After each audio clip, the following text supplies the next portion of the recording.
Hello student, मैं सृष्टि त्रिपाठी और आज के इस वीडियो में आप लोग का स्वागत है। पिछले लेक्चर में हम लोग पढ़े थे कि मोनोटोनिक सीक्वेंस क्या होता है। आज हम पढ़ेंगे कि कैची सीक्वेंस क्या होता है। तो चलिए हम सबसे पहले जान लेते हैं कि कैची सीक्वेंस क्या होता है। आज हम बात करेंगे कैची सीक्वेंस पे। तो जो कैची साहब थे वो एक मैथमेटिशियन थे। उन्होंने देखा अगर हमें किसी भी सीक्वेंस को दिखाना कि वो कन्वर्जेंट सीक्वेंस है तो सबसे पहले हमको क्या दिखाना पड़ता था कि उसके पास एक लिमिट एग्जिस्ट कर रहा है कि नहीं। अगर किसी सीक्वेंस के पास लिमिट एग्जिस्ट करता था तो वो हमारा कन्वर्जेंट सीक्वेंस होता था। तो कैची साहब ने सोचा कि क्यों हम इतना लंबा प्रोसेस यूज करें, क्यों ना हम सीक्वेंस के टर्म से ही पता कर ले कि वो कन्वर्जेंट है या नहीं है। तो उन्होंने कहा कि हम लिमिट के कॉन्सेप्ट को क्यों ही समझे जब हम सीक्वेंस के टर्म से ही पता कर सकते हैं कि वो कन्वर्जेंट है या नहीं है। इसीलिए उन्होंने रिसर्च किया केवल और केवल सीक्वेंस के टर्म से। उन्होंने देखा कि एक पर्टिकुलर टर्म के बाद से जितने भी टर्म आ रहे हैं उस सीक्वेंस के, उन सभी का अगर हम मॉडुलस सब्ट्रैक्शन लेते हैं तो वह जो वैल्यू होगा वो एप्सिलॉन से छोटा होगा। चलिए इसका डेफिनेशन देख लेते हैं। क्या दिया कि a sequence an is said to be Cauchy sequence if for any epsilon greater than 0 there exists a natural number k such that modulus am minus an less than epsilon for all n m greater or equal to k m is greater than n, replacing m equal to n plus p where p equal to 1 2 3 and so on, then modulus of a n plus p minus an less than epsilon for all n greater or equal to k।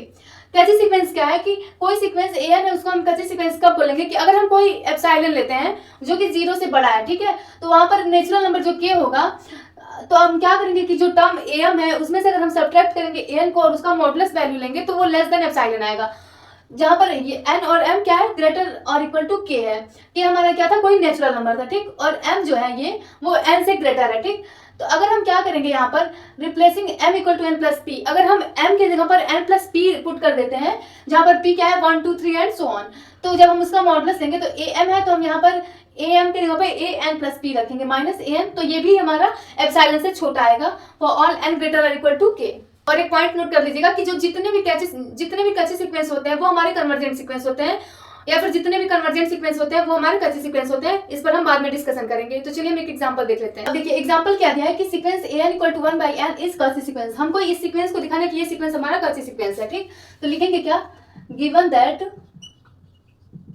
Sequence an equal to 1 by n, ठीक। अब देखिए जहां पर क्या दिया here an equal to 1 by n and am equal to 1 by m, ठीक है। Since am minus an का जब हम मॉडुलस निकालेंगे तो क्या होगा, ये 1 by m minus 1 by n का मॉडुलस, ठीक। अब देखिए यहाँ पर क्या दिया था कि जो m था वो n से ग्रेटर था, let m greater than n, ठीक है।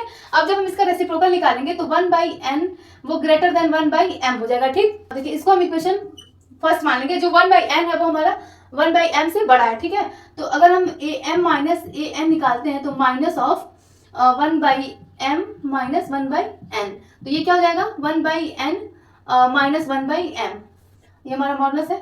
और देखिए जो अब ये जो टर्म मिला है 1 by n minus 1 by m, तो ये हमारा किससे छोटा होगा, 1 बाई n से, क्योंकि जो 1 बाई n है वो 1 बाई m से बड़ा है। जब इससे बड़ा है तो जब हम इसमें से इसको सब्ट्रैक्ट कर रहे हैं तो ये भी हमारा 1 by n minus 1 by m से बड़ा होगा 1 बाई n, ठीक। देखिए if 1 by n less than epsilon then modulus am minus an less than 1 by n less than epsilon, n greater than 1 by epsilon then am minus an less than epsilon. हम क्या बोल सकते हैं कि hence sequence 1 by n is Cauchy sequence.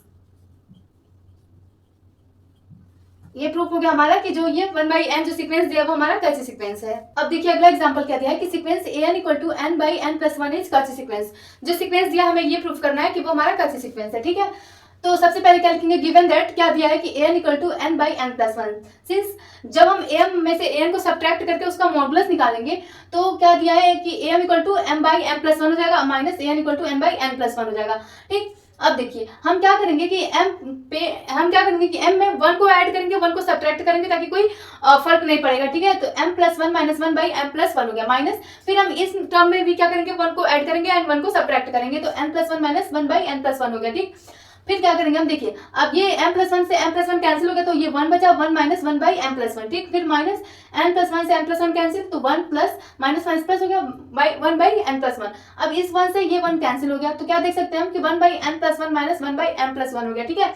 अब देखिए हम जानते हैं कि m क्या है, हमारा n से ग्रेटर है, ठीक। तो जब m ग्रेटर है n से तो अगर हम m प्लस 1 लिखेंगे तो वो भी हमारा n प्लस 1 से ग्रेटर होगा, ठीक। जब हम इसका रेसिप्रोकल निकालेंगे तो ये 1 बाई m प्लस 1 लेस हो जाएगा 1 बाई n प्लस 1 से, ठीक है। इसको हम इक्वेशन नंबर फर्स्ट मान लिया। तो अब हम इक्वेशन नंबर फर्स्ट से देखेंगे कि जो ये हमारा 1/m+1 इससे छोटा आ रहा है ना, तो 1/m+1 माइनस 1/m+1 हो जाएगा। ठीक, अगर 1/m+1 एप्सिलॉन से छोटा है तो क्या होगा, am माइनस n का जो हम मॉडुलस लेंगे वो हमारा लेस देन 1/m+1 होगा और लेस देन एप्सिलॉन, क्योंकि जो 1/m+1 है वो लेस देन एप्सिलॉन है। ठीक, फिर क्या करेंगे हम यहाँ से n ग्रेटर देन 1/ε-1 करेंगे।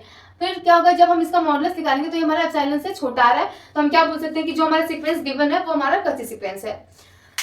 आई होप आप लोग को वीडियो पसंद आया होगा। तो आज के वीडियो में बस इतना ही, फिर मिलेंगे कल नए वीडियो के साथ। Thanks for watching my video.